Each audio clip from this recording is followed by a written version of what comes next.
లేదు, ఆసక్తి లేదు, పవిత్రత లేదు, పరిశుద్ధత లేదు. ఒక్కొక్కడు సెల్ ఫోన్లో మాట్లాడుతున్నాడు, ఒక్కొక్కడు వాడి సొంత ధ్యాసలో ఉంటున్నారు. మీరేమో చక్కగా ఆరాధన నడిపిస్తున్నారు, ప్రార్థనలు చేస్తున్నారు అని అప్పుడు ఆ తల్లి చెప్పినప్పుడు, సరే అమ్మ, ఒక్క షరతు మీద మీరు సంఘాన్ని విడిచిపెట్టి వెళ్ళిపోవచ్చు. సరే పాస్టర్ గారు, ఏమిటి ఆ షరతు అంటే, ఒక గిన్నె పట్టుకొని అందులో నీళ్లు పోసాడు. ఏం చేశాడు పాస్టర్? నీళ్లు పోసాడు.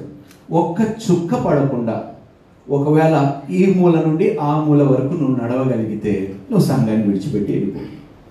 ఆమె ఎంత జాగ్రత్తగా గిన్నె పట్టుకొని ఆ మూల నుండి ఆమె ధ్యాస అంతా ఎక్కడున్నది? ఆమె గిన్నెలో ఉన్న నీళ్లు పడిపోకుండా వెళ్ళిపోయింది. పాస్టర్ గారు, ఒక్క చుక్క నీళ్లు పడిపోలేదు అన్నది.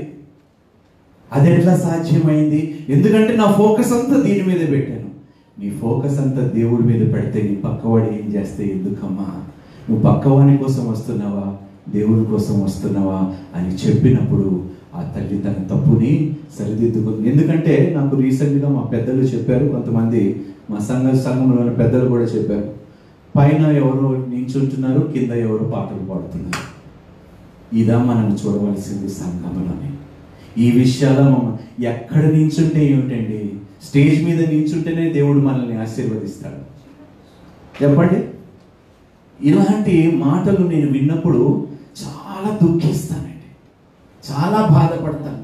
మనం ఏమైనా పర్ఫార్మెన్స్ చేయడానికి వస్తున్నామా, దేవుణ్ణి ఘనపరచడానికి వస్తున్నామా? సంఘ సభ్యులు కూడా కాస్తైనా ఆలోచించి మాట్లాడవలసిన అవసరం ఉన్నది. సంఘ సభ్యులు ఎవరో చెప్తున్నారంట, వాళ్ళిద్దరు పిల్లల్ని కింద నించోబెట్టారు, వీళ్ళేమో స్టేజ్ పైన ఉన్నారు. ఇదేనండి మనం మాట్లాడుకోవాల్సింది సంఘానికి వచ్చి. ఎంతో దౌర్భాగ్యమైన విషయాలు. మనం కేవలము క్రీస్తుని ఘనపరచుటకు మాత్రమే సంఘానికి రావాలండి. పక్కన వాళ్ళు ఏం చేస్తున్నారు అనేది మీకు అనవసరం. మీరు మీ ప్రవర్తన, మీ మనసు, మీ హృదయము ఎలా ఉందో మీరు పరీక్షించుకొని అది సరి చేసుకొని వాక్యం ద్వారా ఇక్కడ నుండి వెళ్ళటమే మన బాధ్యత. ఇలాంటి చిన్న చిన్న విషయాల వల్ల ఏమవుతుందంటే సఖ్యతను, ఐక్యతను పాడు చేస్తారు. పాపం వాళ్ళ మనసులో ఉండదు, కింద నించునే వాళ్ళ మనసులో ఉండదు. వాళ్ళు చెప్పేసరికి బహుశా వాళ్ళ మనసులో కూడా ఒక ఆలోచన, చూడండి నన్ను పక్కన పెట్టేశారు వీళ్ళు. ఎవ్వరూ పక్కన పెట్టని అవసరం లేదమ్మా. దేవుడే నిన్ను ఎంచుకొని తన పరలోక రాజ్యంలో చేర్చుకోవడానికి ఆసక్తి కలిగి ఉంటే నేను ఎవరినమ్మా మిమ్మల్ని పక్కన పెట్టడానికి? నేను ఏ పార్టీ వాడిని? అవునా కాదు చెప్పండి, అవునా? సో మనం సంఘంలో వచ్చినప్పుడు ఏ విషయాల గురించి మనం ధ్యానించుకోవాలండి? ఏ విషయాల మీద మనం మనసు పెట్టుకోవాలండి? చెప్పండి, మీరే చెప్పండి. సంఘంగా అడుగుతున్నాను, ఏ విషయాల మీద మనం మనసు పెట్టుకోవాలి? మాట్లాడుకుందామండి. ఎందుకంటే ఇది సంఘము, దేవుని యొక్క వధువు. దీంట్లో మచ్చ లేకుండా, మడత లేకుండా, కలంకము లేకుండా, మాలిన్యము లేకుండా ఉండాలని దేవుడు ఆశ కలిగి ఉన్నాడు. మన సంఘానికి వచ్చి మనసులో ఇంకొకరి గురించి ఏదో ఒక ఆలోచన కలిగి ఉన్నామంటే మన మానసిక స్థితి ఏ విధంగా ఉన్నదో ఒకసారి పరీక్షించుకోవాల్సిన అవసరత ఎంతగానో ఉన్నది. మనం కొన్ని విషయాలు ధ్యానించుకుందాం. పోయిన వారం ఏం చెప్పానండి? ఎంతమంది రాసుకున్నారు చెప్పండి? అంశం ఏమిటి?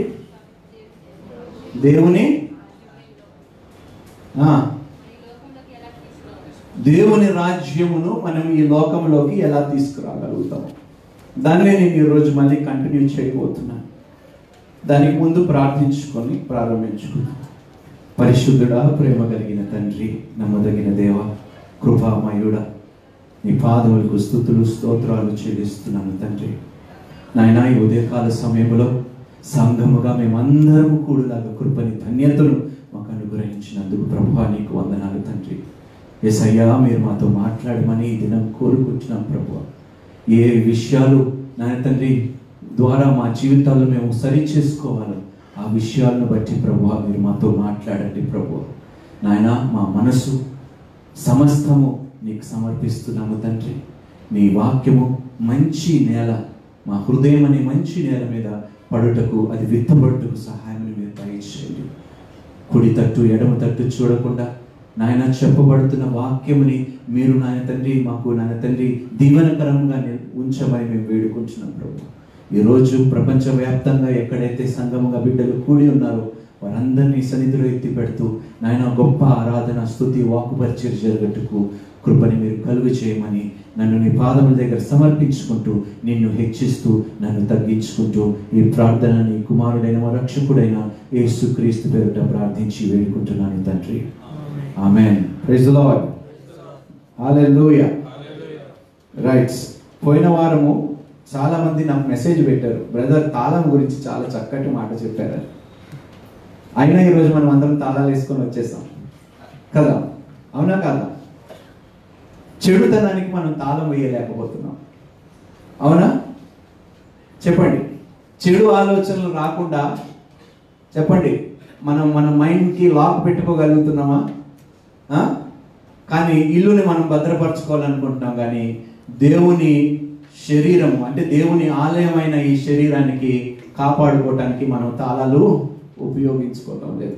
రైట్. ఈరోజు కొన్ని మాటలు నేను మిమ్మల్ని అడుగుతున్నాను, కొన్ని ప్రశ్నలు, కొన్ని సవాళ్ళు మీ ముందు పెడుతున్నాను. ఎంతమంది నిజముగా సంతోషముగా ఉన్నారు? నిజముగా నిజంగా ఉన్నారా? ఉన్నారా అందరూ? ఎంతమంది లేరు సంతోషంగా? నిజంగా సంతోషంగా లేనివారు ఎంతమంది ఉన్నారు? చేతులు ఎత్తండి. అరే ఇందాక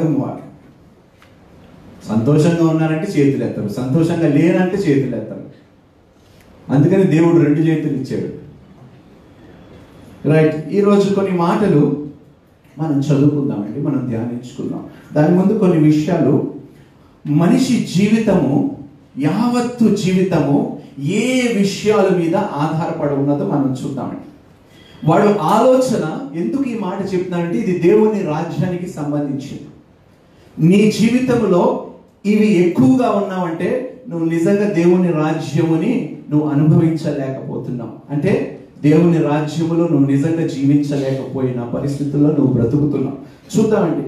మొట్టమొదటిగా మనిషి దేనితో బాధపడతాడండి? ఎక్కువగా ఏం చేస్తాడు మనిషి? ఎవరైనా చెప్పగలుగుతారా? చెప్పండి. చింత. ఆలోచన అందరు చేస్తారు, కానీ మనిషికి ప్రాముఖ్యమైన ప్రాబ్లం ఏంటో తెలుసండి? చింత. Mister worry and miss or Mrs worry. మొక్కల్లో చూడండి ఎంత చింత కనిపిస్తుందో. ఏదో ఆస్తులన్నీ పోయినట్టు పెట్టుకుంటాం. సంఘానికి వచ్చినప్పుడు కూడా మన మొహంలోని సంతోషం ఉండదు, కానీ చింతనే ఎక్కువ కనిపిస్తుంది, దిగులు కనిపిస్తుంది, భయం కనిపిస్తుంది. కానీ దేవుడు ఒక మాట మనకి సెలవిస్తున్నాడు. మనం కొన్ని మాటలు చూడండి. మనిషి దేని గురించి ఎక్కువగా చింతిస్తాడంటే కుటుంబము గురించి చింతిస్తాడు, అవునా కదా? కుటుంబము గురించి చింతిస్తాడు. కొంతమంది వారి భవిష్యత్తు గురించి చింతిస్తారు, కొంతమంది స్నేహితుల గురించి చింతిస్తారు, కొంతమంది బాధ్యతలు. ఇవన్నీ రాసుకోండి. చింత ఏ విషయాలు మనిషి చింతిస్తాడు అనే విషయాలు నేను చెప్తున్నాను, చెవిలో పడతాయి. దాని తర్వాత మనం మర్చిపోతాం, ఎందుకంటే బయటికి వెళ్ళిన మళ్ళీ చింత అంతా మర్చిపోయేలాగా చేస్తుంది కదా. అందుకని పెన్ను పేపర్ పెట్టుకుంటే చక్కగా రాసుకోవచ్చు. మనిషి mister worry or miss or Mrs worry, మీ టైటిల్ మీరే డిసైడ్ చేసుకోండి. పెళ్ళి అయితే మిస్సెస్ వరీ అని పెట్టుకోండి. ఎక్కువగా మనిషి చింతపడతాడు. ఏ విషయాల్లో చింతిస్తాడో చూడండి. బైబిల్ లేఖనాల్లోని ఒక మాట చెప్తుంది, చింతించుట వలన మోరెడు అడుగు చెప్పాలి. పెరిగారండి ఎవరైనా? బ్రదర్ నా చింత ఎంత ఉన్నదో నా హైట్ కూడా అంత పెరిగింది అన్నవారు ఒకసారి చేతులు ఎత్తండి దయచేసి. చింత ఎక్కువ ఎంత ఉంటుందో మనిషి కూడా అంతగానే కృంగిపోతాడండి, ఎదగలేడు మనిషి. దేవుడేమో నిన్ను ఎదిగేలాగా ఆశీర్వదించేలాగా నువ్వు తలగా ఉండాలని దేవుడు ఆశిస్తూ ఉంటే నువ్వు చింతిస్తూ తలగా కాదు ఎలాగ తోకలాగా ముడిచిపోతున్నాను. సో మనిషి దేని గురించి చింతిస్తున్నాడు? కుటుంబం గురించి చింతిస్తున్నాడు, బాధ్యతల గురించి చింతిస్తున్నాడు, భవిష్యత్తు గురించి చింతిస్తున్నాడు. సమస్యలు, ఉన్న సమస్యలు, లేని సమస్యలు, రాబోయే సమస్యల గురించి చింతిస్తున్నాడు. చాలా గొప్పవారండి. లేని వాటిని కూడా ఊహించుకొని చింతించే వారు మహానుభావులు చాలా మంది ఉన్నారండి. ఇలా జరిగితే, ఒకవేళ ఇలా జరిగితే, జరగలేదు ఇంకా, ఒకవేళ ఇలా జరిగితే. ఇలాగైతే ఏం జరుగుతుందేమో, రైట్? కొంతమంది ఒత్తిడులకు చింతిస్తున్నారు, కొంతమంది పరీక్షలను బట్టి చింతిస్తున్నారు, కొంతమంది ఆరోగ్యాన్ని బట్టి చింతిస్తున్నారు, కొంతమంది వాళ్ళకున్న సిరి సంపదను బట్టి వారు చింతిస్తున్నారు, కొంతమంది భయం అనే వ్యాధితో చింతిస్తున్నారు. ప్రతిదానికి ఒక భయం. ఇలా చేస్తే ఏమైపోతుందో, నేను పరీక్షలు రాస్తే పాస్ అవుతానేమో, నేను ఇంటర్వ్యూకి వెళ్తే, చెప్పండి, ఇంటర్వ్యూకి వెళ్తే చింత. ఇంటర్వ్యూ ఎవడు చేస్తున్నాడో, ఎలా జరగబోతుందో నీకు ముందుగా తెలిస్తే చెప్పండి, అప్పుడు దేవుడితో నీకేం పని? మనం ఇంటర్వ్యూకి వెళ్ళినప్పుడు ఎవరిని ఆధారం చేసుకొని వెళ్తున్నాము చెప్పండి? అప్పుడు దేవుడు ఏమంటున్నాడు? నేను నీకు తోడుగా ఉన్నప్పుడు నీకు విరోధి, నేను నీ పక్షము. చెప్పండి, దేవుడు నీ పక్షం ఉండగా నీకు విరోధముగా ఉండటానికి ఏ ఆయుధము కూడా వర్ధిల్లటానికి వీలు లేదు. ఎంతమంది ఈ మాటను నమ్ముతున్నారండి? నాకు వ్యతిరేకముగా రూపింపబడిన ఏ ఆయుధము. ఇప్పుడు మొక్కలు ఒకసారి చూస్తాను, ఎంతమంది ఈ వాక్యమని నమ్ముతున్నారు? క్రైస్తవులు అంత గొప్ప అబద్ధికులు ఎవరు లేరు. నమ్మేవాడు చింతిస్తాడా? మీరే చెప్పండి. నాకు వ్యతిరేకముగా ఏ ఆయుధము నిలవదని మీరు అంటూ చింతించటము మీరు చేయటం వలన అది దేవునికి మహిమ లేకపోతే దేవునికి అవమానమా? మీరే చెప్పాలి. నీకు వ్యతిరేకముగా రూపింపబడిన ఏ ఆయుధము తెలిసి కూడా మనం చింతిస్తాం. చాలా ఇదేనండి. మీకు ఒక విషయం ఈరోజు నేను చెప్పాలనుకుంటున్నాను.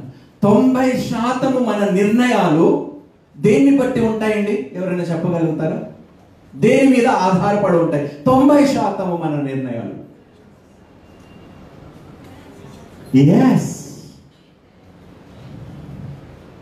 చెప్పండి. మనం చాలా గొప్ప వాళ్ళమండి, అన్నీ తెలుసు మనకి. మనం 2 రాజ్యాల్లో బ్రతుకుతున్నాం.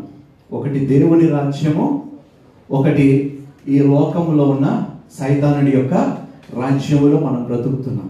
ఇక్కడ బ్రతుకుతూ దేవుని రాజ్యాన్ని ఏ విధంగా మనం అనుభవించుకోగలుగుతామో, దేవుని రాజ్యాన్ని మన జీవితంలో ఏ విధంగా తెచ్చుకొని ఆ యొక్క రాజ్యంలో శ్రేష్టమైన వాటిని పొందుకొని అనేకులకి ఏ విధంగా అది ఇవ్వగలుగుతామో అని మనం ముందు నేర్చుకోవాలండి.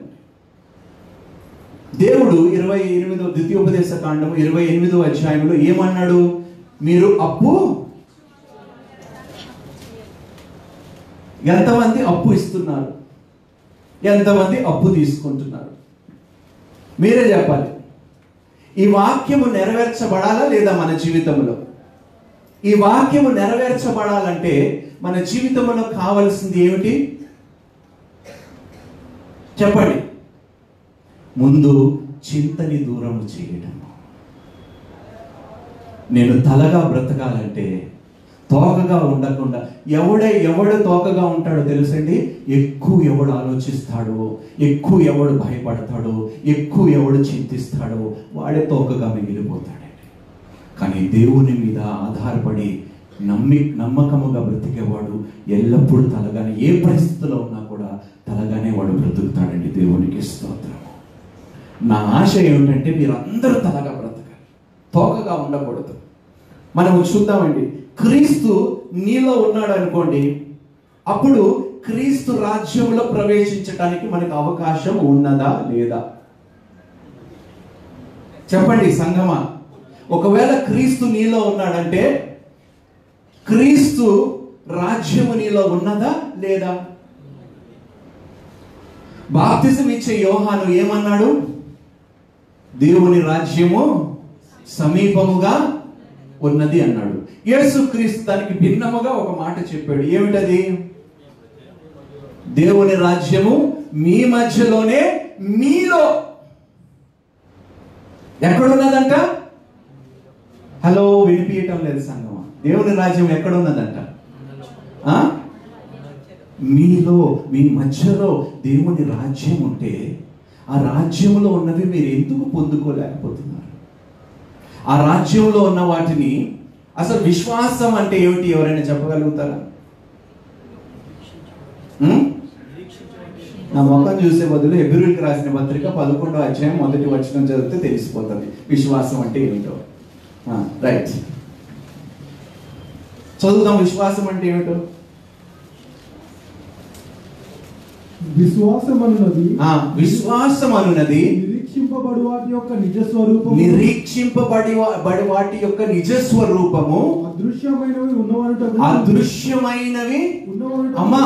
దేవుని రాజ్యము నీకు కనిపించకపోనంత మాత్రాన రాజ్యము లేదు అనటానికి హక్కు మనకి లేదు. దేవుని రాజ్యము నీలోనే ఉన్నది, కానీ దౌర్భాగ్యం ఏంటంటే ఆ రాజ్యం నీలో ఉన్నది నీకు కనిపించడం లేదు. ఊరుకోండి బ్రదర్, నా గుండె నాకు కనిపించదు, ఇంకా రాజ్యం కనిపిస్తుందా? అవునా కాదండి? మనం ఎందుకు ఈ విధంగా దేవుని రాజ్యము చూడలేకపోతున్నాము తెలుసా? శారీరకమైన కళ్ళతో మనము చూస్తున్నాము కాబట్టి. ఆత్మీయ నేత్రాలతో మీరు నిజంగా విశ్వాసముతో ఆత్మీయ నేత్రాలతో మీరు చూస్తే లేని వాటిని కూడా మీరు చూడగలుగుతారంట. దేవునికి స్తోత్రము. లేని వాటిని కూడా ఉన్న వాటిగా మీరు చూసి అప్పుడు ప్రభువా మీరు అన్నది నిజము ప్రభువా, లేని వాటిని కూడా నేను చూడగలుగుతున్నాను, నేను పొందుకోగలుగుతున్నాను, విశ్వాసం నాకు కలిగించింది నాయన ప్రభువా నీ యొక్క కృప. ఈ లోకములోని ఏది పొందుకున్నా కూడా నీకు సుఖము, సంతోషము, సమాధానము, శాంతి కలుగ చేయదు. ఈరోజు డబ్బున్నవాడు సంతోషంగా ఎవడున్నాడు? చేతులెత్తండి. డబ్బుండి అనారోగ్యంతో బాధపడుతున్నారా? డబ్బుండి సమాధానం లేకుండా వారు జీవిస్తున్నారా? అంటే మనం ఈ మాటలు ఎందుకు ఆలోచిస్తున్నామంటే, ఎందుకు ఈ మాటలు చెప్తున్నామంటే, దేవుడు ఏమంటున్నాడంటే నువ్వు ఎవరో ఒక్కరిని నువ్వు సేవించవచ్చు. ఎవరు వారు? దేవుడినైనా నువ్వు సేవించు, లేకపోతే ఈ లోకంలో సిరినైనా మీరు సేవించండి. You cannot serve two masters. You cannot serve God and Magog అంటాడు. Magog అంటే ధనము. నువ్వు దేవుణ్ణి సేవిస్తూ ఈ రాజ్యంలో ఉన్న సిరి సంపదని కూడా నువ్వు సేవించాలనుకుంటే అది కుదరదు. దేవుని రాజ్యము నీలో నుండి బయటికి తీసుకురావాలంటే ముందు నీ ఆత్మీయ నేత్రములు తెరవబడాలి. ఆ ఆత్మీయ నేత్రములు తెరవబడినప్పుడు లేని వాటిని కూడా ఉన్న వాటిగా చూసి నువ్వు పొందుకునే కృప నువ్వు అనుభవిస్తావు. అది నిజమైన దేవుని యొక్క రాజ్యములో మనం వెళ్ళటానికి ఆస్కారం. దేవుని రాజ్యము ప్రవేశించటంలోని అసాధ్యము కాదు, చాలా సాధ్యమైన పని. దానికి కావాల్సింది విశ్వాసం. ఇప్పుడు ఆదికాండము 12వ అధ్యాయము 1, 2, 3 వచనాలు చదువుదాం. యెహోవా నీవు లేచి నీ దేశము నుండి నీ బంధువుల యొద్ద నుండి నీ తండ్రి ఇంటి నుండి బయలుదేరి నేను నీకు చూపించే దేశమునకు వెళ్ళుము. నిన్ను గొప్ప జనముగా చేసి నిన్ను ఆశీర్వదించి నీ నామమును. దేవుడు ఈ మాట చెప్పినప్పుడు అబ్రహాము యొక్క భవిష్యత్తు కాలముని దేవుడు తీర్చిదిద్దాడా లేదా? హలో, వినిపిస్తుందా? అబ్రహాముని పిలిచినప్పుడు పిలుపు పొందుకున్న దినము నుండి అబ్రహాము ముగింపు వరకు దేవుడు సమస్తము అబ్రహాము పట్ల ఆలోచన కలిగి నిర్ణయించాడా లేదా? చెప్పండి. ఆ నిర్ణయములోని కీడు ఏమైనా ఉందా? చెడు ఏమైనా ఉందా? పాడైపోయిన ఏమైనా ఉందా? శాపం ఏమైనా ఉందా? లేకపోతే ఆశీర్వాదం ఉన్నదా? అబ్రహామా నువ్వు లేచి నువ్వు కుటుంబాన్ని విడిచి నేను చూపిస్తున్న స్థలానికి నువ్వు వెళ్ళు అన్నప్పుడు దేవుడు ఆ మాటతో ఇంకొక మాట చెప్పాడు. ఏమిటా మాట? నేను నిన్ను ఆశీర్వదించి నీ నామమును గొప్ప చేసేదను. ఎలా చేస్తాడో అబ్రహాంకి తెలియదు, ఎలా జరుగుతుందో అబ్రహాంకి తెలియదు. అంటే జ్యోతిష్యం చదవలేదు అబ్రహాం. దేవుని మాటని నమ్మాడు. నా దేవుడు నన్ను పిలిచాడు, నా దేవుడు నా పేరుని గొప్ప చేస్తాడు అనే విశ్వాసంతో దేవుని తట్టు చూస్తూ కుటుంబాన్ని విడిచిపెట్టి ఎక్కడికి వెళ్ళాలో తెలియకుండా బయలుదేరిపోయాడంట. దేవునికి స్తోత్రము. ఆ అడుగు ఆయన ప్రారంభించినప్పుడు, ఆ మొట్టమొదటి అడుగు వేసినప్పుడు ఈ శాపగ్రస్తమైన లోకముల నుండి దేవుని పరలోక రాజ్యం వైపు అడుగు వేయటం ప్రారంభించాడంట అబ్రహాము. శాపము నుండి, తన బ్రతుకుతున్న పరిస్థితుల నుండి విమోచన పొందుకున్నాడు. ఏ రోజైతే దేవుని పిలుపు పొందుకొని విశ్వాసంతో అడుగు పెట్టాడో ఈ లోకాన్ని అబ్రహాం విడిచేశాడు. ఈ లోకంలో ఉన్న సిరి సంపదలన్నిటినీ కాదన్నాడు. ఈ లోకము అనుగ్రహించేది ఏది కాకుండా తిరస్కరించేసి దేవుడు నాకు తోడై ఉంటే చాలు అని విశ్వాసముతో అడుగు పెట్టినప్పుడు, బ్రతికుండగానే ఈ లోకములో ఉండగానే దేవుని సమస్త ఆశీర్వాదములు, సకల ఆశీర్వాదములు పొందుకొని దేవుని రాజ్యమును బ్రతికుండగానే అనుభవించగలిగాడు అబ్రహాము. ఎంత గొప్ప మాట చూడండి. ఒకసారి చదువుదామమ్మా. నిన్ను ఆశీర్వదించి నీ నామమును గొప్ప చేయుదును. దేవుడు ఈ మాట మనందరికీ చెప్తున్నాడు, కేవలం అబ్రహాముకు కాదు. ఎందుకంటే క్రీస్తు రక్తము ద్వారా ఈ రోజు మనం అందరము అబ్రహాము సంతానము. అబ్రహాముకి ఒక్కటే కాదు దేవుడు ఈ మాట పలికినది. ఎప్పుడైతే దేవుడు ప్రణాళిక కలిగి నిన్ను ఏర్పరచుకున్నాడో, నిన్ను పిలుచుకున్నాడో, అబ్రహాముని ఏ విధంగా ఆశీర్వదించాడో, అబ్రహాముని ఏ విధంగా ఘనపరిచాడో, తన నామముని గొప్ప చేశాడో, అదే కీర్తిని, అదే ఖ్యాతిని నీ పిలుపులో దేవుడు నీకు అనుగ్రహించాడు. దేవునికి స్తోత్రము. కానీ ఎప్పుడైతే నువ్వు భయపడుతున్నావో, ఎప్పుడైతే విశ్వాసముతో నువ్వు అడుగు వెయ్యలేకపోతున్నావో, ఆ రాజ్యానికి ప్రతిరోజు నువ్వు దూరం అయిపోతున్నావు. నీ చింత వల్ల దూరం అయిపోతున్నావు, నీ భయం వల్ల నువ్వు దూరం అయిపోతున్నావు, నీ పరిస్థితుల వల్ల నువ్వు దూరం అయిపోతున్నావు. కానీ దేవుడు అంటున్నాడు, నువ్వు నా సమీపముగా రా, నా యొద్దకి రా, అప్పుడు నేను నీకు సమీపముగా వస్తాను. దేవుడు ఒంటరిగా రాడండి, తన దగ్గర ఉన్నదంతా తీసుకొస్తాడంట నీకు ఇవ్వటానికి. దేవునికి స్తోత్రం. మనుషులు సహజంగా ఎక్కడికైనా వెళ్ళినప్పుడు వట్టి చేతులతో వెళ్తారు. దేవుడు వట్టి చేతులతో వెళ్ళేవాడు కాడంట. సకల ఆశీర్వాదములు తన హస్తములో పెట్టుకొని నీకు ఇవ్వటానికి బయలుదేరుతాడంట దేవుడు. దేవునికి స్తోత్రము. అందుకని అంటున్నాను, ఈ చింత ఏదైతే ఉన్నదో, కుటుంబ చింత కానీ, ఉద్యోగము చింత కానీ, వ్యాపారము చింత కానీ, పిల్లల చింత కానీ, భవిష్యత్తు చింత కానీ, ఆరోగ్యము చింత కానీ. నేను ఒకటే అన్నాను, మళ్ళీ మొన్న 2 రోజుల క్రితం వైజాగ్ నుండి ఫోన్ వచ్చింది. అక్క ఐసీయూలోని మళ్ళీ తీసుకువెళ్ళబడ్డది. నేను ఒకటే అన్నాను, ప్రభువా ఏం జరిగినా నాకు భయం లేదు. మా అక్క నిన్ను తెలుసుకున్నది. ఒకవేళ బ్రతుకున్నా సంతోషిస్తాను, ఒకవేళ నీ సన్నిధిలో ఎత్తబడినా నేను సంతోషిస్తాను. ఎందుకంటే తన వెళ్ళేది నీ యొక్క రాజ్యములోకే అని నేను భయపడను ప్రభువా అన్నాను. ఆ మాట అన్న గంట సేపు తర్వాత బాడీ అంతా నార్మల్ అయిపోయిందంట. దేవునికి స్తోత్రము. గంటలోనే మొత్తం వైటల్ ఆర్గన్స్ అంతా నార్మల్ అయిపోయింది. ఈవినింగ్ కల్లా డిశ్చార్జ్ అయిపోయింది. అంటే దేవుడు అప్పుడప్పుడు పరీక్షిస్తాడు. వీడిని భయపెడితే భయపడతాడా? నేను అన్నాను, నేను దేనికి చెడియను, యెహోవా నా పక్షం ఉండగా నాకు విరోధి ఎవరు? నాకు వ్యతిరేకమైన కార్యములు, శక్తులు ఏది పని చేయకుండా దేవుడు వాటిని లయపరుస్తాడు. దేవునికి స్తోత్రము. ఎందుకు ఈ లోకము భయపెడితే నేను భయపడిపోవాలి? ఈ లోకములో నేను బ్రతకటం లేదు. నేను క్రీస్తుతో మరణించి పునరుత్థానుడైనప్పుడు ఈ లోకముతో నాకు ఏ సంబంధము లేదు. ఈ లోకముతో సత్సంబంధమే లేదు. ఈ రోజు నేను బ్రతుకుతున్నానంటే కేవలము క్రీస్తు నిమిత్తము నేను బ్రతుకుతున్నాను. క్రీస్తు నిమిత్తము మాత్రమే నేను బ్రతుకుతున్నాను. చదువుదాండి. దౌర్భాగ్యం ఏంటంటే 90% మనుషులు ప్రతి నిర్ణయము సిరి సంపదల మీద, ధనం మీద ఆధారపడి ఉంటుంది. విడాకులు ప్రాముఖ్యమైన కారణం ఏమిటో తెలుసండి? ఇందాక చెప్పాను కదండి, చెప్పండి. విడాకులకి లేకపోతే అక్రమ సంబంధాలకి ప్రాముఖ్యమైన కారణం ఏమిటి? భర్త దగ్గర డబ్బులు లేకపోతే భార్య ఏం చేస్తుంది? ఒకవేళ భార్య దగ్గర డబ్బులు కట్నం రూపంలో తీసుకోలేదనుకోండి, డబ్బున్న స్త్రీ వైపు మొగ్గు చూపిస్తాడు భర్త. అంటే అంత డబ్బే. అంత దౌర్భాగ్యం చూడండి. ఈ లోకాన్ని నడిపిస్తుంది ఏమిటంటే ధనం అనే ఒక, ఏమన్నానండి, ఏమంటాడు, మూర్ఖుడు, నికృష్టుడు. అలాంటి నికృష్టుడితో మీరు సహవాసం చేయాలనుకుంటే మీరు పరలోక రాజ్యముని మీరు బ్రతుకుండా ఎప్పుడు మీరు పొందుకోలేరు. చూద్దామండి, ఆ వచనాల్లోని ఎక్కడైనా శాపం అని రాయబడి ఉందండి? చెప్పండి.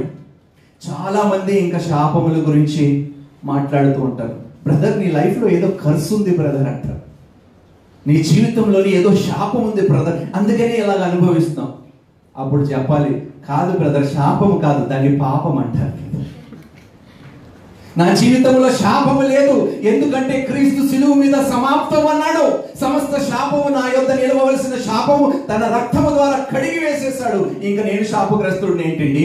క్రీస్తు నందు నేను దేవుని యొద్ద నీతిమంతుడుగా ఎంచబడ్డాను. దేవునికి స్తోత్రం. శాపం ఎక్కడున్నది అందులోని? శాపం అనే మాట, ఇలాంటి పిచ్చి పిచ్చి మాటలు దుష్టుడే మాట్లాడతాడండి. నేను శాపగ్రస్తుడిని కాను, దీవించబడిన దేవుని కుమారుడిని, కుమార్తెని. దేవునికి స్తోత్రము. హల్లెలూయా. ఏ శాపము నా మీద వర్తించదు. ఏ ఆయుధం వర్ధిల్లనప్పుడు శాపం ఎందుకు వర్ధిల్లుతుంది నా జీవితం మీద? అది కూడా క్రీస్తుని అంగీకరించిన తర్వాత ఎక్కడ శాపానికి చోటు ఉంది నా జీవితంలో? మీరే చెప్పాలి. ఉన్నదా? ఎవడైనా మీరు శాపగ్రస్తులు అంటే, బ్రదర్ దాన్ని శాపగ్రస్తులు కాదు బ్రదర్, పాపిష్టి జీవితాన్ని అని చెప్పండి. నా పాపం వలనే దేవుని సన్నిధి నుండి నేను దూరం అయ్యాను, సహవాసము తండ్రితో నేను కోల్పోయాను, కానీ నేను శాపగ్రస్తుల్ని కాను. పాపము చేసినంత మాత్రాన, క్రీస్తుని ఎరిగి పాపము చేసినంత మాత్రాన నేను శాపగ్రస్తుల్ని కాను. ఎందుకంటే దేవుని సన్నిధికి వెళ్ళి క్రీస్తు పేరట తన రక్తముని ప్రోక్షించుకొని దేవుని సన్నిధిలో పాప క్షమాపణ కోరుకున్నప్పుడు వాటిని క్షమించే దేవుడు నాకు తోడుగా ఉన్నాడు. దేవునికి స్తోత్రం. ఇంకా శాపముకి చోటు ఎక్కడ ఉన్నది? రైట్. సో ఇందులో ఏదైనా శాపం ఉందా ఈ 3 వచనాల్లోనే? నీ నామముని చెప్పండి. నా నామముని అనండి. దేవుడు గొప్పగా చేసేదను. ఎంతమంది నమ్ముతున్నారు ఈ మాట? చేతులు ఎత్తండి. అయితే ఈ రోజు నుండి చింతించడం ఆపేయండి. ఐఏఎస్ కాలేకపోతున్నాను, సివిల్స్ నేను సంపాదించుకోలేకపోతున్నాను. అమ్మా, సివిల్స్ వచ్చినా ఐఏఎస్ వచ్చినా ఏది వచ్చినా కూడా దేవుడు నీకు తోడు లేకపోతే సమస్తము వ్యర్థమే.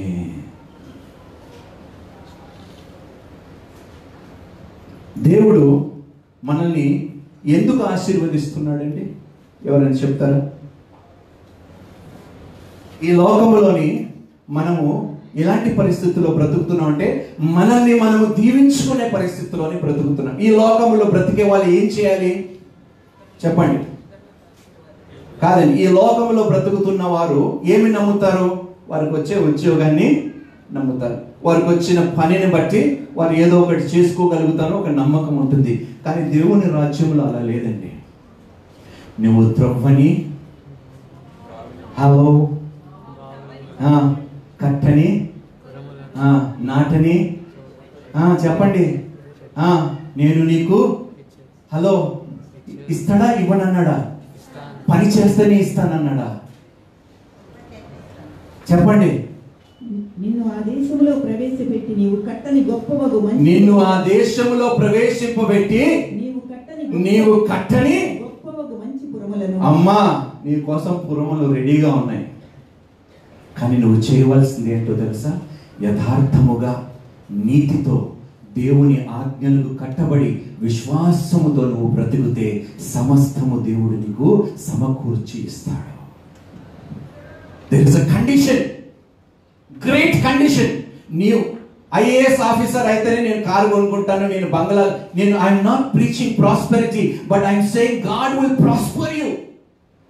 దేవుడే చెప్పండి, నువ్వు ధనము సంపాదించేలాగా శక్తిని నీకు ఇస్తానన్నాడు. ద్వితీయోపదేశకాండం 8వ అధ్యాయం 18వ వచనము.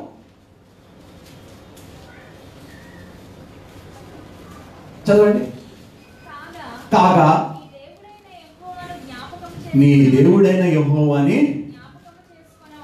జ్ఞాపకము చేసుకొనవలెను. ఎలయనగా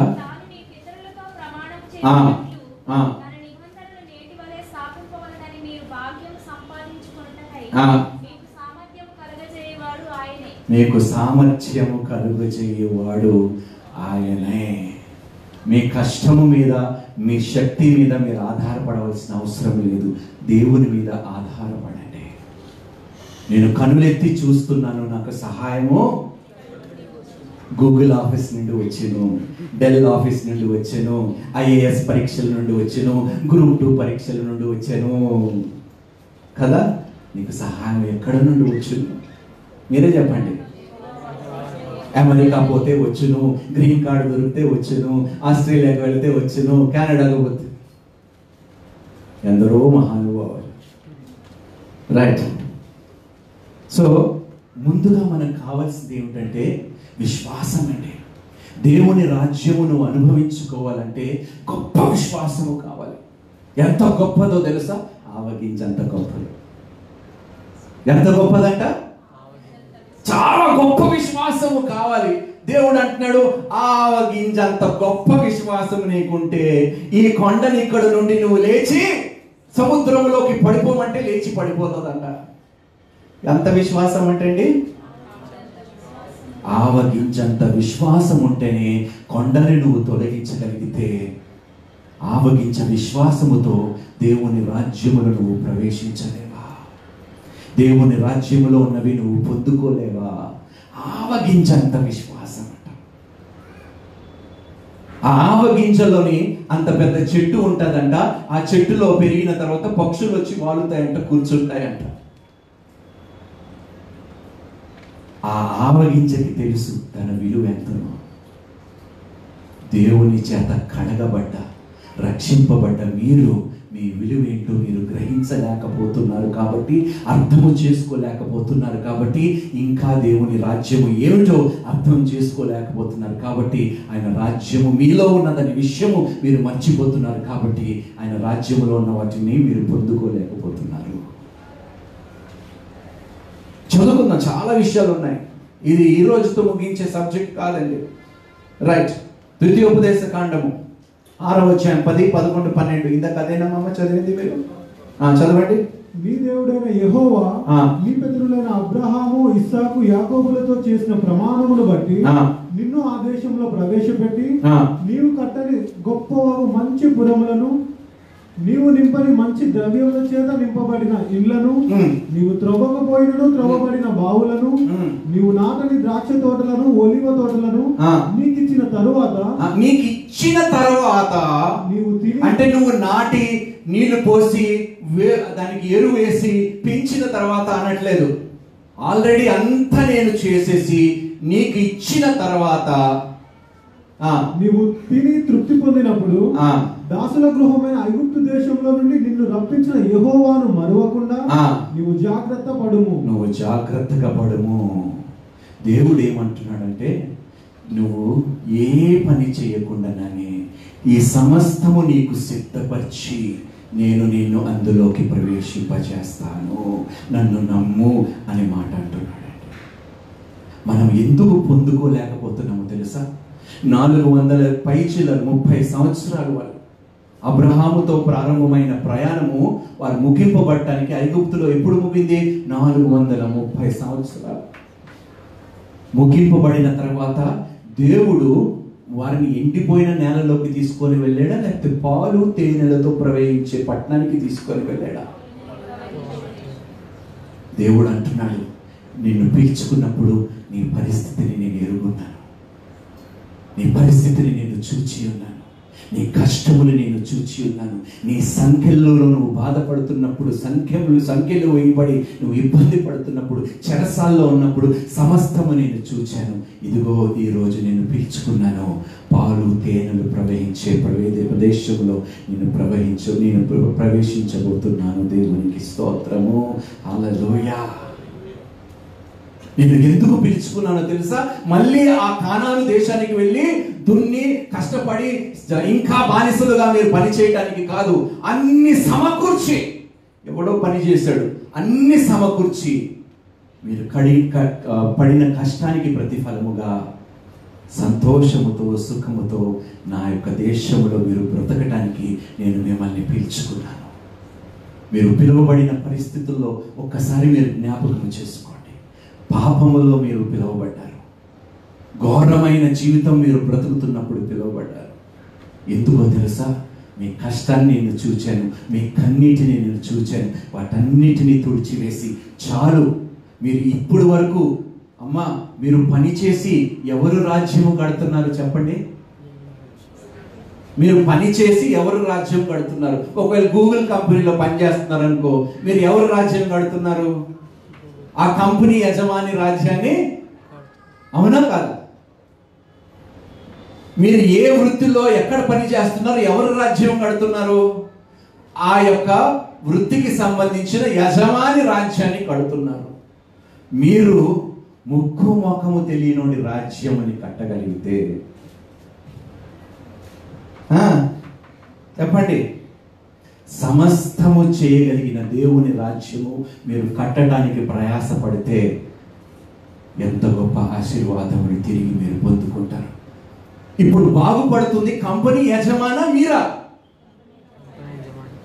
కానీ దేవుని రాజ్యము మీరు కడితే, దేవుని రాజ్యములోకి మీరు వెళ్ళి ఆయనతో పాటు జత పని వారిగా మీరు శ్రమిస్తే, అమ్మా దేవుడు మీ రాజ్యం అని కడతానంటున్నాడు. దేవునికి స్తోత్రము. మీరు ఎంత పని చేసినా, ఎంత కష్టపడినా ఆ వ్యక్తి మీ రాజ్యముని కట్టడు. కానీ దేవుని కోసం మీరు పనిచేసి శ్రమించినప్పుడు, కష్టపడినప్పుడు, ఓర్చుకున్నప్పుడు దేవుడు మీ శ్రమని, మీ కష్టాన్ని, మీ బాధను చూచి, ఇదిగో ఇంత నా కొరకు నా బిడ్డలు ఇంతగా ప్రయాసపడుతున్నారు కాబట్టి, కష్టపడుతున్నారు కాబట్టి, వారు నాటని పురములు, వారి కట్టని పురములు, నాటని పొలములు, త్రవ్వని బావులు నేను వారికి అనుగ్రహిస్తానంటున్నాడు. దేవునికి స్తోత్రం. మీరే నిర్ణయించుకోండి ఈరోజు. దేవుని రాజ్యము కొరకు శ్రమపడి ఆయన రాజ్యముని పొందుకోవటానికి ఇష్టపడతారా? లేకపోతే ఈ రాజ్యములో ఎవడో ముక్కు ముఖం తెలియన ఒక అన్యుడికి పనిచేసి ఆయన రాజ్యం కట్టుకొని మీరు పేదవాళ్ళుగా మిగిలిపోతారా? మీరే నిర్ణయించండి. మనం కట్టవలసింది ఏ రాజ్యము, కానీ మనం కడుతుంది ఎవరి రాజ్యము? అరే చెప్పరేంటబ్బా? సరే మీరు చెప్పకండి, చెప్పేది ఏదో నేనే చెప్తా. రైట్. మత్తయి సువార్త 16వ అధ్యాయం 19వ వచనం మనం చెప్పింది.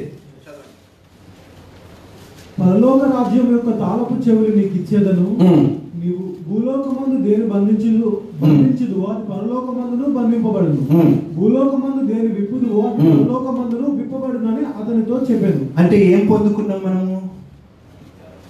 అధికారము. అధికారం ఉన్నవాడు పని చేయించుకోగలుగుతాడా? చెప్పండి, నాకు వినిపించటం లేదు. అధికారము ఉన్నవాడు పని చేయించగలుగుతాడా? చేయించగలుగుతాడు. మరి మీరు ఎందుకు చేయించలేకపోతున్నారు? మీరు పని చేస్తున్నారు కానీ పని చేయించే పొజిషన్లో మీరు లేరు. ఎందుకో తెలుసా? దేవుని వాక్యము మీలో లేదు కాబట్టి. దేవుని వాక్యముతో మీరు ఉతక స్నానము చేయబడటం లేదు కాబట్టి, దేవుని రాజ్యము ఏ విధంగా ఉంటుందో మీకు తెలియటం లేదు కాబట్టి, మీరు అధికారము పొందుకున్న వారనే విషయము కూడా మీరు గ్రహించలేని పరిస్థితిలో మీరు ఉన్నారు ఈరోజు. యోహాను పత్రికలో అంటాడు, ఆయనని ఎంతమంది అంగీకరించరో, ఫస్ట్ 1:12 యోహాన్, తనను ఎందరు అంగీకరించరో వారందరికీ, అనగా తన నామమునందు చూడండి ఏమిటంట? తన నామమునందు విశ్వాసమునుంచిన వారికి దేవుని పిల్లలగుటకు ఆయన అధికారము. ఎవరు అధికారము పొందుకున్న వారండి మీరు? కోరుకోండి, నిజం చెప్పండి. దేవుని అధికారము పొందుకుంటే ఇంకా ఇలా బ్రతుకుతామా మనము? ఇంకా ఇలా బ్రతుకుతామా మనము? దేవుని అధికారము పొందుకున్నవాడు దేవుని యొక్క రాజ్యపు తాళపు చెవులు వాడి చేతిలో ఉంటాయంటే, నువ్వు భూమి మీద దేనినైతే బంధిస్తావో అది పరలోకములో కూడా బంధింపబడతాదంట. ఎవరు బంధించగలుగుతారు ఒక వ్యక్తిని? అధికారంలో ఉన్నవాడే దేనినైనా బంధించగలుగుతాడంట. ఒకవేళ విడిపించాలన్నా అధికారంలో ఉన్నవాడే విడిపించగలుగుతాడు, బంధించాలన్నా అధికారంలో ఉన్నవాడే బంధించగలుగుతాడు. కానీ దేవుడు అంటున్నాడు, ఇదిగో తాళం చెవులు నీకు ఇచ్చాను, అధికారం నీకు ఇచ్చాను, ఏం చేస్తున్నావు? ఏం లేదు ప్రభు, తాళం వేసి లేకపోతే నా చెవుకు కట్టుకున్నాను తాళంని. దేనికి వాడుకుంటున్నామండి దేవుని అధికారాన్ని? అసలు వాడుకుంటున్నామా దేవుని అధికారాన్ని? ఆయన రాజ్యములో నువ్వు ప్రవేశించి చూడు, ఏ కొరత ఉండదు, ఏ కొలత ఉండదు, ఏ వెలితి ఉండదు, ఏ దరిద్రత ఉండదు, ఏ అవమానం ఉండదు. దేవుని రాజ్యము ఏముంటుందో తెలుసా? నీ అవమానానికి ప్రతిగా రెట్టింపు ఘనత మాత్రమే ఉంటుంది. దేవునికి స్తోత్రం. నేను ప్రవేశించాను దేవుని రాజ్యంలో. ఒకానొకప్పుడు పాపిష్టి వాడిగా నేను బ్రతికాను, కానీ ఈరోజు ఎంత ఘనతని నేను దేవుని కృప ద్వారా పొందుకున్నాను. గొప్పని చెప్పుకోవటం కాదండి, లక్షలాది మందికి దేవుడు ఒక సాక్షిగా ఈరోజు నన్ను నిలబెట్టుకొని ఒక ఘనతను దేవుడు నాకు ఇచ్చాడు. ఎంత గొప్ప ధన్యత ఆయన కృప ద్వారా ఈరోజు నేను పొందుకున్నాను. ఎప్పుడైతే ఈ లోకపు రాజ్యములో ఉన్న జీవితాన్ని నేను విడిచిపెట్టి యేసుని నేను వెంబడించి ఆయన విశ్వసించాను, ఆయన రాజ్యములో ఆ రోజే నేను ప్రవేశించాను. దేవుడు అంటున్నాడు, ఇక నుండి నీకు విశ్రాంతే.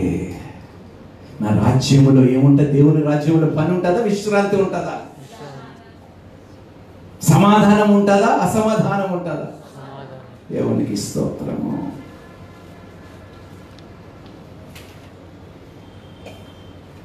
ద్వితీయోపదేశ కాండంలో 28వ అధ్యాయంలో మీరు అప్పు ఇచ్చువారుగా ఉంటారు. చదవండి అది. నీవు అనేక జనములకు అప్పిచ్చేదవు కానీ అప్పు చేయవు. అంటే ఎంత దీవించబడాలంటే ఒక వ్యక్తి అప్పు ఇవ్వాలంటే నీ దగ్గర ఉండాలా లేదా? చెప్పండి, నీ దగ్గర ఉన్నదా లేదా? హలో, ఉన్నదా లేదా? లేదన్నవారు ఒకసారి చేతులు ఎత్తండి. భయపడతారు ఎందుకమ్మా? చేతులు ఎత్తండి ఒకసారి. లేదు అన్నవారు, నేను ఇవ్వటానికి లేదు నా దగ్గర అన్నవారు చేతులు ఎత్తండి. అరే ఎత్తండి అబ్బా. మిగతా వాళ్ళందరూ బాగా ధనవంతులు, మరి సంఘానికి ఎందుకు ఇవ్వరు? మీరు నిజంగా ఇచ్చేవారుగా ఉంటే సంఘానికి ఇవ్వాలి కదా. మరి దేవుని పరిచర్య, దేవుని రాజ్యం విస్తరింపబడాలని ఆలోచన కలిగి ఉంటారు కదా మీరు. ఇవ్వటం అంటే ధనం ఒకటే కాదండి. ఇవ్వటం అంటే ధనం ఒకటే కాదండి. మీరు ఇచ్చేవారుగా ఉంటారంటే ప్రేమని ఇచ్చేవారుగా ఉంటారు, కనికరము, కృప చూపించేవారుగా. అన్ని ఏదైతే దేవుడు మనిషికి ఇచ్చాడో అవన్నీ ఇచ్చేవారుగా మీరు కూడా ఉంటారంట. దేవునికి స్తోత్రము. మీరు ఇచ్చేవారుగా ఉంటారంటే ఎప్పుడు జేబులో ఉన్న డబ్బులు లెక్క పెట్టుకోకండి. నా దేవుడు తన ప్రేమని ఈ లోకానికి ఏ విధంగా ఇచ్చాడో అదే ప్రేమని నేను తిరిగి ఇవ్వగలుగుతున్నాను. దేవునికి స్తోత్రము. అంత గొప్పగా నేను ఆశీర్వదింపబడ్డాను ఈరోజు. నా యేసుక్రీస్తు ప్రభు ఏదైతే ఇవ్వగలిగాడో, కనికరముని ఇవ్వగలిగాడు, క్షమాపణ ఇవ్వగలిగాడు, సమస్తమును ఇవ్వగలిగాడు, అదే ఆధిక్యత ఆయన కృప ద్వారా నేను పొందుకొని నేను అనేకులకి ఇచ్చేవాడిగా, ఇచ్చేదానిగా నన్ను దేవుడు నిలబెట్టుకున్నాడు. దేవునికి స్తోత్రము. పరలోక రాజ్యం అంటే డబ్బు కాదండి. ఒక చిన్న కథ చెప్తాను మీకు, ఒక చిన్న ఉదాహరణ. నిజమైన కథ కాదు. ఒక ధనవంతుడు చచ్చిపోయే ముందు దేవుణ్ణి నమ్ముకున్నాడండి. చచ్చిపోయే ముందు తనకు ఒక పిచ్చి కోరిక వచ్చిందంట. ఏమిటి ఆ కోరిక అంటే, ప్రభువా నాతో పాటు ఒక ఇంత బంగారం యొక్క ఏమంటారు దాన్ని, కడ్డీ నేను తీసుకురావాలనుకుంటున్నాను ప్రభువా అంటే, దేవుడు అంటాడు సరే తీసుకురా అంటాడు. పరలోక రాజ్యానికి వెళ్తాడు. పరలోక రాజ్యానికి వెళ్తే తన చేతిలో ఉన్న బంగారపు కడ్డీని చూసి అందరూ అడుగుతాడు, ఎందుకు తీసుకొచ్చి బంగారపు కడ్డీ? నువ్వు నడిచేదే బంగారపు వీధుల మీద, నీ చేతిలో ఉన్న కడ్డీతో ఇక్కడ ఏం పని లేదంట. దేవునికి స్తోత్రము. ఆశపడ్డాడు, నేను దేవునికి వెళ్ళి తన రాజ్యంలో ఏదో ఒకటి చేయాలనుకున్నాడు. ఏమి చేయని అవసరం లేదు, ఆయన దగ్గర ఉన్నదే నీకు ఇవ్వడానికి దేవుడు వచ్చాడంట. దేవునికి స్తోత్రము. చూడండి, నిజంగా నువ్వు దేవుని రాజ్యములో బ్రతుకుతున్నావా, బ్రతకలేకపోతున్నావా, ఈ మాటలు బట్టి మనం గ్రహించగలుగుతామండి. దేవుని రాజ్యము ఎక్కడ లేదు, నీకు సమీపముగా ఉన్నది, నీలోనే ఉన్నది. నీలో ఉంటే దాన్ని చెప్పండి, నీలో ఉంటే నువ్వు ఆల్రెడీ దానిని పొందుకున్నావు. ఎక్కడ వెతకని అవసరం లేదంట. యెహోవా ఆశీర్వాదమే. అబ్బో, ఐశ్వర్యం అనే మాట వచ్చేసరికి అన్ని వచనాలు గుర్తుకుంటాయి. అవునా కాదు? చూడండి, యెహోవా ఆశీర్వాదమే నాకు ఐశ్వర్యమును ఇచ్చింది. సహజంగా ధనానికి అర్థం ఏమిటో మొన్న నేను మీకు చెప్పానా లేదా? ఏమిటంటే ధనానికి అర్థం, ఎవడు ధనవంతుడు? 3 పూట్ల తిని ఇంకొక పూట మిగిలిపోతే వాడంత ధనవంతుడు ఈ ప్రపంచంలో. అమ్మా, అర్థమైందా? 3 పూటలు తింటున్నారా రోజు? అమ్మా, మీరు తింటున్నారా? మరి అంత చెబితే ఎందుకండి? చూడండి, దుష్టుడు ఎంత మోసం చేస్తున్నాడో. లేని వాటి గురించి మనల్ని చింతింపజేసి ఉన్న సమాధానం, ఆ రోజుకి ఉన్న సంతోషంని దొంగలిస్తున్నాడు. మూర్ఖుడండి వాడు, మూర్ఖుడు. వాడి మాటలు నమ్మకండి. దేవుని రాజ్యం నీలోనే ఉన్నదంట, నీకు సమీపముగానే ఉన్నదంట. Do you know the definition of wealth? It is not riches. It is having more than you need. Wealth in the scripture is defined much differently than the enemy's system. సామెతలు 10వ అధ్యాయం 22వ వచనం.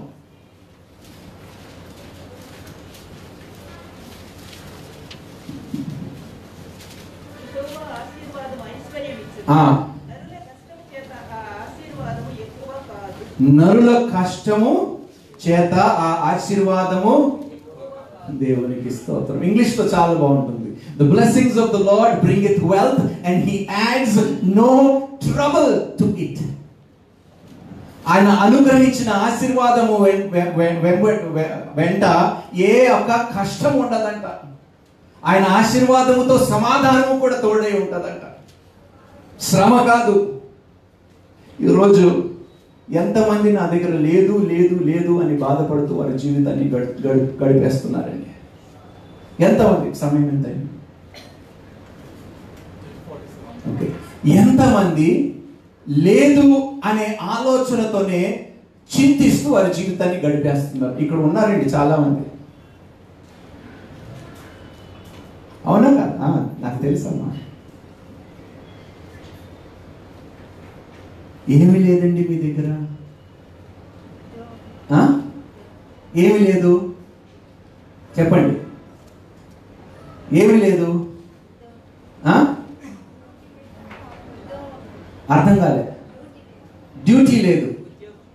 ఎవరు చెప్పారండి? భూమి దిగంతముల వరకు వెళ్ళి నా సర్వలోకానికి సువార్త. ఎవరండి డ్యూటీ లేదంటారండి? చూడండి ఎంత మోసం చేస్తున్నాడు దుష్టుడు మనల్ని. డ్యూటీ లేదా? డ్యూటీ లేదా? ఎవడని చెప్పండి ఈ మాట తర్వాత. సర్వలోకానికి వెళ్ళి సర్వ సృష్టికి, దీనికన్నా there is no greater commission or duty than proclaiming the gospel of Jesus Christ, and you are crying that you don't have duty. ఉద్యోగం అంటే ఇదేనా? కంపెనీలోని ఉద్యోగం దొరికితే, హాస్పిటల్స్ లో ఉద్యోగం దొరికితే, కార్పొరేట్ కంపెనీస్ లో ఉద్యోగం దొరికితేనే అదేనా మన డ్యూటీ? అయ్యా దేవా, ఎంతగా మోసం చేసేసాడో దుష్టుడు మనల్ని. అందుకనే దేవుని రాజ్యం మనం పొందలేకపోతున్నాము. నువ్వు నిజంగా డ్యూటీ చేయాలనుకుంటున్నావా? లే, ఈ రోజు నుంచి దేవుడు నేను వాడుకోబోతున్నాడు. ఈ రోజే దేవుడు నీకు పని అప్పగించబోతున్నాడు. నువ్వు సిద్ధముగా ఉన్నావా? పేదరికి తెలీదు. దేవుడు అన్నాడు, నీ వలలు నీ నావ అన్ని విడిచిపెట్టి నన్ను వెంబడించు. మరి నా డ్యూటీ సంగతి ఏంటి అనలేదు అక్కడ. నాకు తిండి ఎవడు పెడతాడు అనలేదు. ఆయన వలని ఎప్పుడు విడిచిపెట్టాడో తెలుసా? తన నావని ఎవరైనా చెప్పగలుగుతారా? ఎప్పుడు విడిచిపెట్టాడో తెలుసా? ఖాళీగా ఉన్నప్పుడు కాదు, తన నావ సమృద్ధితో నిండిపోయినప్పుడు ఆయన మోకరించి ఏడ్చి, దేవా నేను పాపిష్టి వాడిని అని చెప్పాడు. చెప్పి యేసుని వెంబడించాడు. వలలు ఏమంటారు దాన్ని, పిగిలిపోయాయట. ఆయన నావలో చేపలు సరిపోతే పక్కన వాళ్ళ నావని పిలిచి అందులో కూడా చేపలు చెప్పండి నింపేశాడంట. అంత సమృద్ధిని చూచి కూడా అబ్బా నా లైఫ్ సెటిల్ అయిపోయిందని పేతురు అనుకోలేదండి. చాలు ఈ చేపలతో నా అప్పుడు తీరిపోయాయి బాబు అనలేదు. అప్పుడు తీరిపోయి నాకు ఇంత మిగిలింది, ఇప్పుడు మిగిలిన డబ్బుతో నేను ఏం చేయాలని ఆలోచన కలగలేదు. అంత సమృద్ధిలోని వాటిని కాదని ఆశీర్వదించే వాడిని దేవుణ్ణి వెంబడించాడు పేతురు. దేవునికి స్తోత్రం. మీ డ్యూటీ కాదండి అది. అమ్మా అది నిజమైన డ్యూటీ కాదు, అయ్యా అది నిజమైన డ్యూటీ కాదు. మీరు ఒకవేళ నిజమైన డ్యూటీ చేయాలనుకుంటే రండి దేవుని రాజ్యంలోకి వెళదాం. ఆయనతో పాటు జత పని వారిగా ఆయన రాజ్యముని స్థాపిద్దాం ఈ లోకములో. ఇదే నిజమైన డ్యూటీ మనుషులకి. చూడండి ఎంతగా మోసం చేశాడు మనల్ని. అమ్మా దేవుని కోసము నువ్వు శ్రమ పడితే దేవుడు నిన్ను ఆదుకోడా? చెప్పండి అమ్మా. నా దగ్గర చిల్లి గవ్వ లేకుండే, రూపాయి లేకుండే ఈ బిల్డింగ్ని నేను చూశాను. బ్యాంక్ బ్యాలెన్స్ లేదు, ఈ బిల్డింగ్ దేవుడు నాకు చూపించాడు. ఈ బిల్డింగ్లో నువ్వు సువార్త సంఘముని స్టార్ట్ చేసి సువార్త ప్రకటించిన వాకుపరిచర్య చేయి. నేను ప్రశ్నించలేదు దేవుణ్ణి, దేవా డబ్బులు ఎక్కడి నుంచి వస్తాయని లేదు. వచ్చాను, ఎంతకి ఇస్తావు బాబు అని అడిగాను. నా జేబులో డబ్బులు ఉన్నాయా? బేరాలు ఆడుతున్నాను డబ్బులు లేకుండా. జేబులో డబ్బులు లేవు కానీ ఈ యజమానితో కూర్చొని నేను బేరాలు ఆడుతున్నాను. ఎంతకి ఇస్తావు? ఏదో పెద్ద డబ్బు ఉన్నట్టుగా. నా దగ్గర డబ్బు ఉండే అవసరం లేదండి.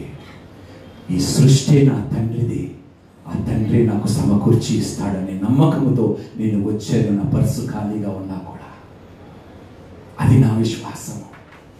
ఈరోజు చూడండి ఎంతమంది నా నమ్మకము ద్వారా ఎంతమంది దేవుడిని ఈ సంఘములోకి నడిపించారండి. నేను చూపించిన విశ్వాసానికి ప్రతిఫలము మీరందరూ. ఆ రోజు అయ్య బాబు ఎంత ఖరీదా అని నేను అనుకోనుంటే ఈరోజు సంఘం స్థాపింపబడేదా? ఒకటే, my lord is my provider. దేవుడే నాకు సమస్తము సమకూర్చి ఇచ్చేవాడు. ధనం ఎక్కడి నుంచి వస్తుందో ఆలోచించవలసింది నాకు అవసరం లేదు. పనివాడు జీతమునకు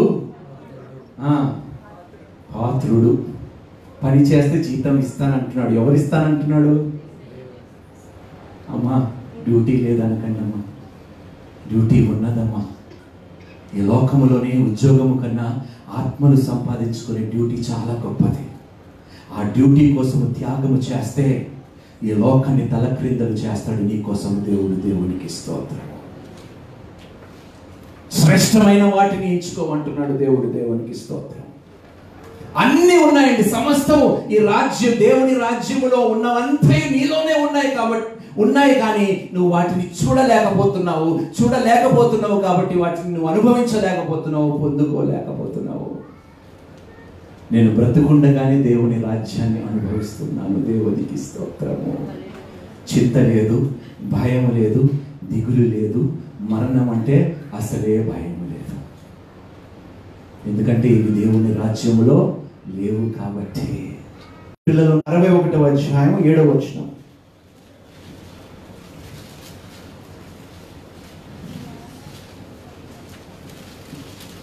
మీ అవమానములకు ప్రతిగా రెట్టింపు ఘనత నందుదురు. నిందకు ప్రతిగా తాము పొందిన భాగమును అనుభవించి వారు సంతోషింతురు. అమ్మా మీకే. వారు తమ దేశంలో రెట్టింపు భాగమునకు కర్తలగుదురు. వారు దేశములో రెట్టింపు భాగమునకు కర్తలగుదరు. ఇక్కడతో ఆగేద్దాం. దేవునికి స్తోత్రము. నిత్యానందము వారికి కలుగు. నిత్యానందము వారికి. అమ్మో వద్దు బాబు, మాకు వద్దు నిత్యానందం వద్దు. మాకు చింతనే కావాలి, మాకు దిగులే కావాలి, మాకు భయమే కావాలి, మాకు భవిష్యత్తు గురించి చింతనే కావాలి. ఎప్పుడైతే ఈ చింత, కుటుంబం అనే చింత, వ్యాపారం అనే చింత, ఉద్యోగం అనే చింత, నీ భవిష్యత్తు చింత, నీ యొక్క చదువు అనే చింత, ఇవన్నీ ఎప్పుడైతే నువ్వు విడిచిపెట్టి ఈ చింతను దాటి నువ్వు ప్రవేశిస్తావో అప్పుడే ఆ క్షణమే దేవుని రాజ్యంలో నువ్వు ప్రవేశిస్తావు. దేవునికి స్తోత్రము. ఆయన రాజ్యములో నువ్వు ప్రవేశిస్తే ఆయన రాజ్యములో ఉన్న తారపు చెవులు కూడా నీకు దేవుడు ఇస్తానంటున్నాడు. వచ్చే వారము దేవుడు శిష్యులని ఏ విధంగా ఆశీర్వదించాడు. వారు ప్రారంభించినప్పుడు భయస్థులుగా ప్రారంభించారు. దేవుని రాజ్యం ఏంటో వారు తెలుసుకోలేకపోయారు.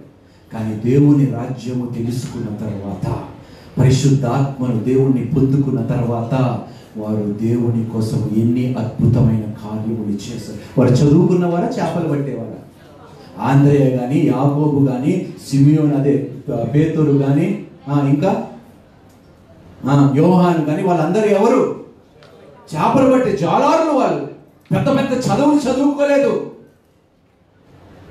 కానీ అద్భుతాలు చేయగలిగారట. ఈ లోకంలోని లేని వాటిని ఉన్న వాటిగా రుజువు చేసే శక్తిని వారు పొందుకోగలిగారంట. దేవుని రాజ్యములో ఉన్న పవర్ని, వారు పొటెన్షియల్ని వారు ట్యాప్ చేసుకొని ఈ లోకంలో లేని వారికి ఆయన రాజ్యముని చూపించగలిగారంట. దేవునికి స్తోత్రము. ఎంతమంది సిద్ధంగా ఉన్నారండి దేవుని రాజ్యంలో ప్రవేశించడానికి? చేతులు ఎత్తండి. శిష్యులు వలె ఎంతమంది దేవుని ఎత్తండి, పర్వాలేదమ్మా, నమ్మకండి. రైట్. మరి వచ్చే ఆదివారము ఈ విషయాలు మనము తెలుసుకొని ఇంకా ఎన్నడూ మన నోటిలో నుండి నాకు లేనియు లేదు అని మాత్రము అనకుండా సమస్తము ఉన్నాయి అనుకునేలాగా దేవుడు మన నోటితోనే ఒప్పుకొని చేయించబోతున్నాడు. దేవునికి స్తోత్రము. నమ్మటము నీ వశమైతే నమ్మువానికి సమస్తము సాధ్యము. హల్లెలూయా. రైట్. మరి ఈ సమయంలో మనము ఒక 2 నిమిషాలు ప్రార్థన చేసుకో. సరేనా? 2 నిమిషాలు. దేని గురించి ప్రార్థన చేస్తారు? నా చింతని రెట్టింపు చేయమని ప్రార్థన చేస్తారా? యావత్తు చింత నుండి నన్ను తొలగించమని. యావత్తు మళ్ళీ ప్రార్థన చేసిన తర్వాత, తండ్రి నేను ప్రార్థన చేసేది చింత తొలగించమన్నావు, తొలగించమన్నాను, తొలగిస్తావా అనే ప్రశ్న మాత్రం తిరిగి దేవునికి మీరు వేయకండి. చింత తొలగించమన్నావు, ఇదిగో నీ యొద్దకి నేను వచ్చి ఉన్నాను, నీ యావత్తు చింతని నేను తొలగిస్తానంటున్నాడు. ప్రార్థించుకున్నావు. ఏ ఏ విషయాల్లో మీరు చింతిస్తున్నారో ఆయా విషయాల్లో దేవుడు నీకు సమృద్ధిని కలుగజేస్తానంటున్నాడు. నువ్వు ఎప్పుడు సమృద్ధిని పొందుకుంటావంటే నువ్వు చింతించటం ఆపేసినప్పుడు ఆయన రాజ్యం యొక్క తాలపు చెవులతో రాజ్యములో ప్రవేశించి ఏ ద్వారమైనా తెరిచి అందులో ఉన్న వాటిని నువ్వు తీసుకొని నీ జీవితంలోకి నువ్వు తెచ్చుకోగలుగుతావు. నమ్ము, దేవుని రాజ్యము నీలో ఉన్నదని నమ్ము. ఈ లోకంలోని రాజ్యం అంతా మోసకరమైన రాజ్యం, కానీ నాలో ఉన్న రాజ్యము నిజమైన రాజ్యము. Yes, Lord Jesus.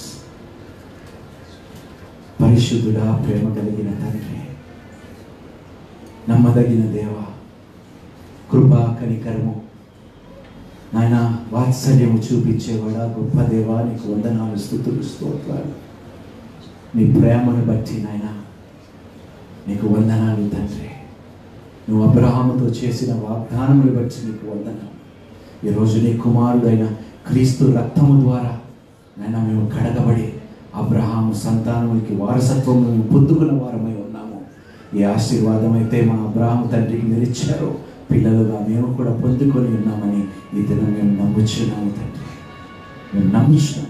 We are blessed. మేము దీవించబడిన వారము అని మేము నమ్ముచున్నాము తండ్రి. మేము అప్పు ఇచ్చే వారము అని మేము నమ్ముచున్నాము తండ్రి. మేము సమస్తము చేయగలిగే వారమని మేము నమ్ముచున్నాము తండ్రి.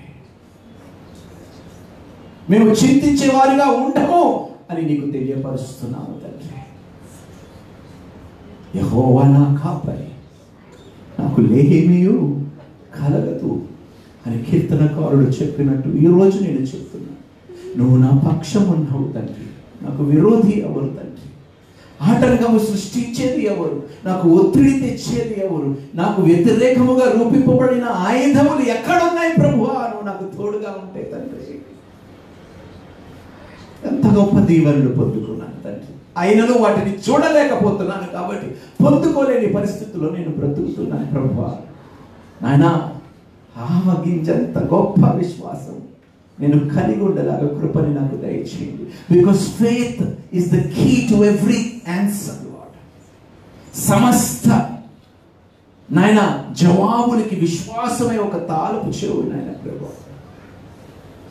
ఆ యొక్క తాలపు చెవులు పొందుకునే కృపని నాకు దయచేయండి ప్రభు. నాకు ఇచ్చి ఉన్నావు తండ్రి, దాన్ని ఏ విధంగా వాడుకోవాలో నాకు నేర్పించు ప్రభు. ఏ విధంగా నేను ఏ వాటిని బంధించాలో నాకు తెలియపరచు ప్రభు. నీ అధికారముతో నేను ఏ విషయాలు నాయన తండ్రి నేను చేయగలుగుతానో ఆ మాటలు నాకు తెలియపరచు ప్రభు. అధికారం ఉన్నవాడు మాత్రమే బంధింపగలుగుతాడు, విడిపించగలుగుతాడు. ఆ రెండు నేను పొందుకున్నందుకు ప్రభువా నీకు వందనాలు తండ్రి. నిజంగా ఆ అధికారం ఉంది కాబట్టి నేను స్వతంత్రుడై ఉన్నాను. దేవునికి స్తోత్రం. హల్లెలూయా. I am free, I am set free because God has given me the power and authority to bind and loose. నీకు వందనాలు ప్రభువా. అయినా ఎంత గొప్ప ఆలోచన, ఎంత గొప్ప ప్రణాళికలు ప్రభువా. ఏనాడైతే మేము రక్షింపబడ్డామో ఆనాడే మేము దీవించబడ్డాము ప్రభువా. ఆనాడే మా దీవెనలు, మా సకల ఆశీర్వాదములు పొందుకునే దినం ప్రారంభమైంది తండ్రి. నేను నమ్ముతున్నాను ప్రభువా, నా నామము గొప్ప చేయబడుతుందని నేను నమ్ముతున్నాను తండ్రి. నా దేవుడు సర్వలోక సృష్టి అయితే, రాజులకి రాజు అయితే, ఆయన బిడ్డనైతే నా నామము కూడా గొప్పగా ఉంటుంది ప్రభు. I believe it, Lord. If you are the creator of the heavens and the earth, if you are King of kings, and if I am your child, God, I will bear a great name in this world, Lord. నాయనా, నా విశ్వాసమును బట్టి క్షమాపణ కోరుకుంటున్నాను. లేదు లేదు లేదు అనుకుని నేను బ్రతుకుతూ నేను అవమానిస్తూ వస్తున్నందుకు ప్రభువా నన్ను క్షమించు ప్రభువా. సమస్తము నాలోనే ఉన్నదనే విషయము నేను గ్రహించలేనందుకు ఇంతవరకు తండ్రి నన్ను క్షమించు. యేసయ్యా కరుణించు ప్రభువా. జ్ఞానము లేక ప్రజలు నశించిపోతున్నారు అన్నావు, నిజమే ప్రభువా. నాలోనే సమస్తము పెట్టుకున్న ఆ జ్ఞానము నేను పొందుకోలేనందుకు నాయనా నన్ను క్షమించు ప్రభువా. ఈరోజు మీరు సూటిగా మాతో మాట్లాడారు ప్రభు. మీ మాటలు మమ్మల్ని బలపరిచాయి, ఓదార్చాయి. ఇంకా రాబో కాలంలో గొప్ప కార్యములు చేయలాగా నాయనా మమ్మల్ని ఆశీర్వదించాయని మేము నమ్ముచున్నాము తండ్రి. నాయనా, నువ్వు ఏమాత్రము విడిచే దేవుడు కావు, ఎన్నడూ మమ్మల్ని ఎడబాయే దేవుడివి కావు నాయన ప్రభువా. భూమి దిగంతముల వరకు మాకు తోడై ఉండే దేవుడివి నాయన తండ్రి. ఏ తెగులు మా గుడారాలు సమీపించదంట. మేము కనులారా చూచుచుండగానే భక్తిహీనులకు ప్రతిఫలము మా పక్షమున కలుగ చేసే దేవుడివి నాయన తండ్రి. ఆయన నన్ను ప్రేమిస్తున్నాడు కనుక అని చెప్పావు. ఆయన నామమని నేను ఘనపరచెదను. ఆయన నా నామము ఎరిగిన వాడు గనుక నేను ఆయనని తప్పించదను అన్నావు. చాలు ప్రభా ఈ మాటలు, చాలు నాయన. నువ్వు పలికిన మాటల్లో సత్యం ఉంది ప్రభు, నిజాయితీ ఉంది ప్రభు, శక్తి ఉంది ప్రభు, బలం ఉంది ప్రభు, జీవం ఉంది ప్రభు.